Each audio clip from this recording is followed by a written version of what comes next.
एक सेठ था, बड़ा कंजूस, भयानक कंजूस। कहते ना, कंजूस भी नहीं, मक्खी चूस। मक्खी भी गिर जाए तो उसको भी चूस के बोले नहीं, घी में घी खराब नहीं होना चाहिए, वो वाला था।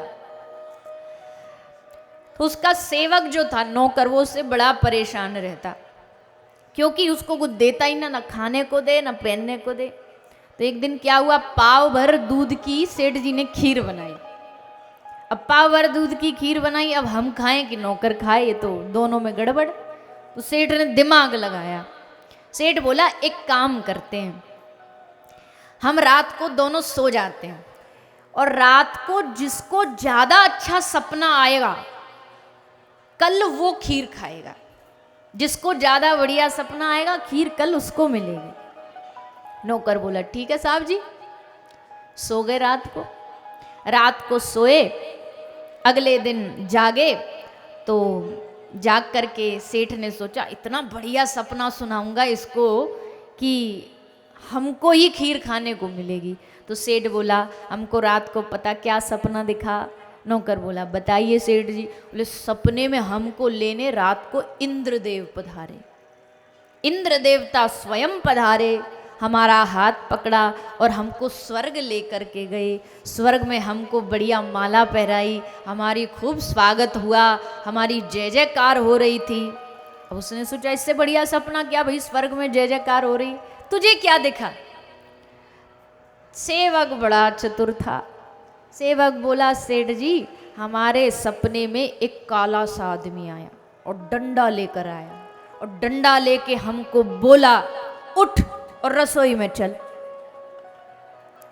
साहब जी अब मरता क्या नहीं करता, डंडा देख के हम उठे और हम गए रसोई में। बोला फ्रिज खोल। सेठ जी हमने फ्रिज खोला, और फ्रिज खोला तो डंडा लेके बोला खीर खा। खीर खा नहीं तो डंडा मारेंगे। तो सेठ जी बोले तूने खा ली। बोले सेठ जी क्या करें, कैसे नहीं खाते, खीर नहीं खाते तो डंडा खाते। तो अरे तू हमको बुला लेता। तो नौकर बोला आपको कैसे बुलाते, आप तो स्वर्ग में बिजी थे, आप तो स्वर्ग में आरती करवा रहे थे, माला पहन रहे थे। तो मतलब ये दृष्टांत क्यों सुनाते हैं, बोले इसलिए सुनाया कि भैया ऐसे जो जमा करेगा ना, एक दिन कोई ना कोई ऐसा ही आएगा चतुर चालाक, और तुम्हारे जमा किए सबको ले जाएगा। बहुत सारे लोग होते हैं जमा कर करके अंतिम समय आता है संतानों के लिए छोड़ के चले जाते हैं। पर बुरा नहीं मानिएगा, शास्त्र कहते हैं पूत कपूत तो क्यों धन संचय, और पूत सपूत तो क्यों धन संचय। अगर बेटा सपूत है, समझदार है, तो काय को धन संचय रहे भैया, वो अपने आप कमा लेगा। और अगर पूत कपूत है तो भी क्यों इकट्ठा कर रहे हो, क्यों, क्योंकि तुम्हारे इकट्ठे को सबको बर्बाद कर देगा। पर गड़बड़ एक है ना, आज का इंसान केवल ये सोचता है कि बच्चों को मैं बहुत ज्यादा प्रॉपर्टी पैसा ये दे के चला जाऊं, बस संस्कार और भक्ति कितनी दे के जा रहा हूं इस बात पे ध्यान नहीं देते। पर भैया बड़ी सीधी सी बात कही है किसी, मान लो कभी कोई विदेश जाता गया हो या सुना हो, आप यहाँ का कोई भारत का आदमी अमेरिका गया, अब उसको वहां जाकर के कुछ सामान खरीदना है। अब अगर उसको सामान खरीदना और वो भारतीय मुद्रा, भारतीय जो करेंसी नोट रुपया, वो जाकर के दुकानदार को देगा, तो क्या दुकानदार उसको सामान देगा? नहीं देगा ना। फिर क्या करेंगे? एक ही उपाय है कि जो व्यक्ति यहाँ का रुपया लेके जाता है वो वहां उतरते ही उस करेंसी को एक्सचेंज करा लेता, बदलवा लेता। वहां डॉलर्स चलते हैं तो अपनी भारतीय मुद्रा दे करके उसको डॉलर्स में बदलवा लेगा। पैसा वही है आपका, पर वो एक्सचेंज हो करके जब मुद्रा बदलेगी तब वहां चलेगा। अमेरिका में यहाँ का रुपया नहीं चलेगा। तो ठीक वैसे ही दुनिया में जो हमने कमाया है, ये भगवान वाला जो देश है दुनिया, उसमें यहाँ वाली कमाई नहीं चलेगी।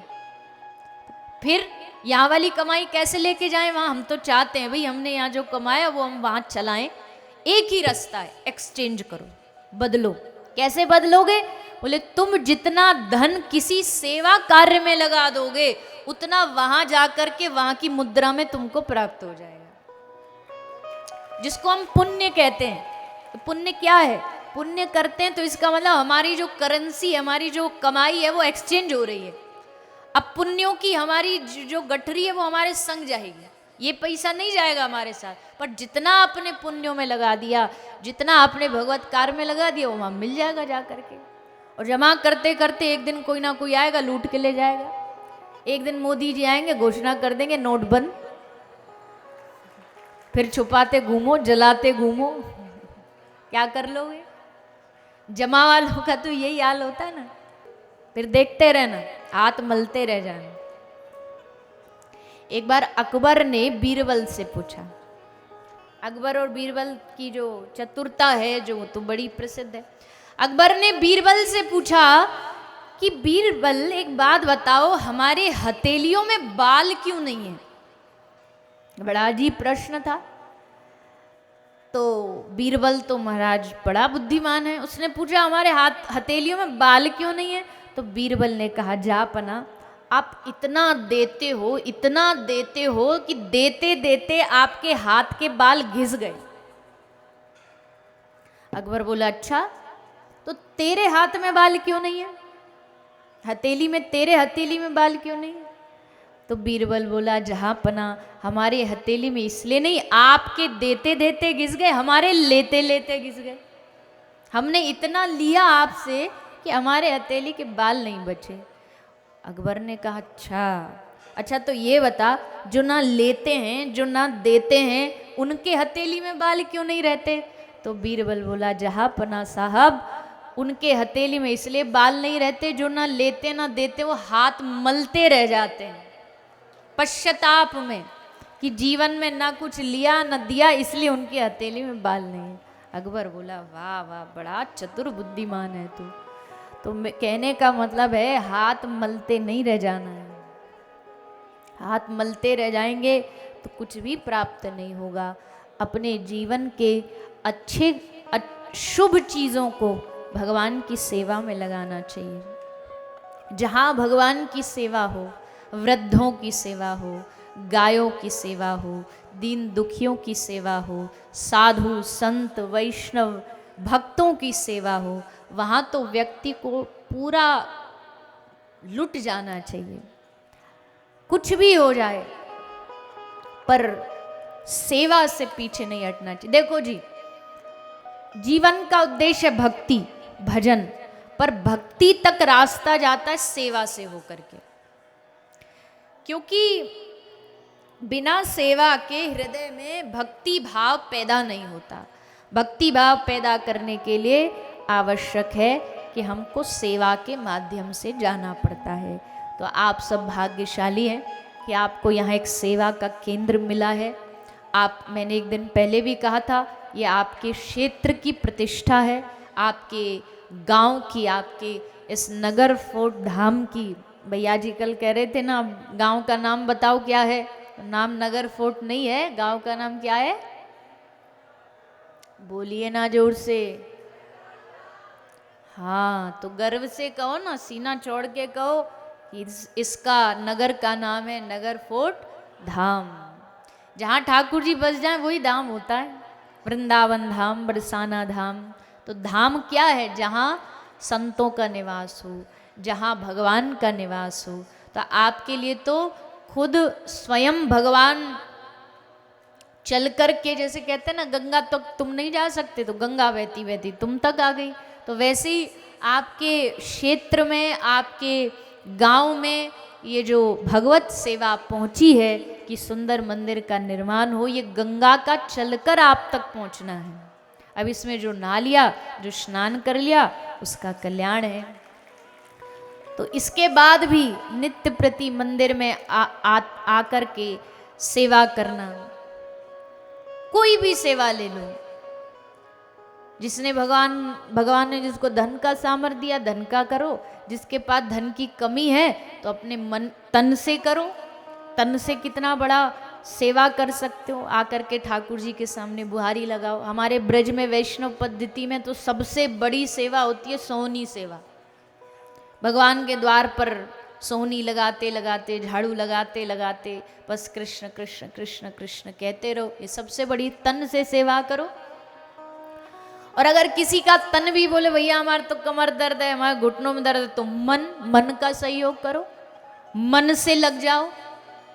और मन का सहयोग तो सबसे बड़ा है, क्योंकि आदमी धन का सहयोग फिर भी दे देता है, मन से नहीं कर पाता है, मन से नहीं कह पाता। आप कुछ भी नहीं कर सकते, तो आप कई बार देखो, मुझे नहीं पता क्या व्यवहार है, पर अधिकतर ऐसा होता है कि कोई अच्छा कार्य होता है ना, तो आधे लोग तो प्रशंसा करने वाले होते हैं, पर आधे लोग बुराइयां करने वाले भी होते हैं। भाई ये तो पैसे कमाने का ये बना लिया, ये तो ऐसा कर लिया, ये तो वैसा कर। लोग किसी को नहीं छोड़ते, कहीं नहीं छोड़ते लोग। लेकिन जहां कोई अच्छा कार्य कर रहा हो वहां मनोबल बढ़ाना चाहिए उनका, ताकि उनको लगे भैया वो कोई सही काम कार्य कर रहे हैं, अच्छा कार्य कर रहे हैं।